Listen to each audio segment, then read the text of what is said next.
Guys एउटा स्कुटीमा समस्या छ, के समस्या छ फाइनली म सेयर गर्दैछु। ओह्रालोमा पनि उकालोमा पनि कुदाउने बेलामा कस्तो मारे गोल्डी जस्तो एकदम चाहिँ पराक पराक पराक साउन्ड आउँदैछ। के को समस्या छ खास मैले सेयर गर्दैछु। स्कुटर गाइज यो हो 109 सीसी। यसको फाइनली म कार्बोरेटर निकालिसकेको छु गाइज। कार्बोरेटरको हालत हेर्नु कतिको गम्भीर भएछ गाइज यसको। अर्को भनेको गाइज यसको जुन यो पिन हुन्छ न गाइज, पिनमा पनि हेर्नु एकदम धेरै फोहोर लागेछ। यसको पनि कारणले गर्थ्यो।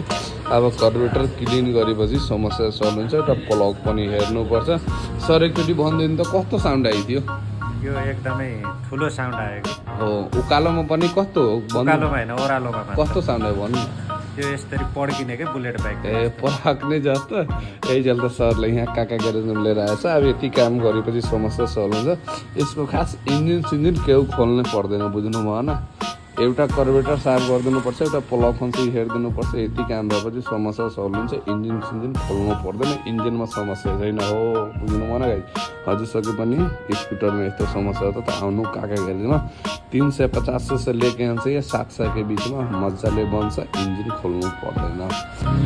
ल गाइज कार्बोरेटर साफ गरेपछि पुरा फुल पार्ट पुर्जा निकालेर गरेपछि बल्ल एकदम समस्या आउँदैन, ठिक हुन्छ। हेर्नु यस्तो म सानो सानो चिज पनि निकालेको छु। यसको खास के काम छ गाइज थाहा पता भएपछि कमेन्ट गर्नु होला, त्यसले पनि म जानकारी गराइदिन्छु। हेर्नु यो भयो चौक। बेला बेलामा चौक नतानेपछि यो भन्छ चौकको डन्डी।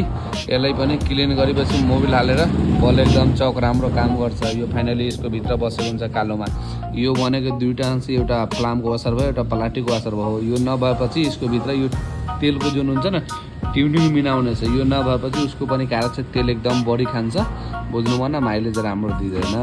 यो जहिले पनि हुनुपर्छ। फाइनली अब यति यसको कार्बोरेटर क्लिन भएपछि चाहिँ समस्या भनेको एक बुन्द पनि आउँदैन, समस्या हुन्छ सल्भ। कस्तो लागेको होला गाइज कमेन्ट गर्नु। फाइनली आफ्नो काका ग्यारेज फाइनली म फिटफाट गरेर पनि देखाउँदैछु।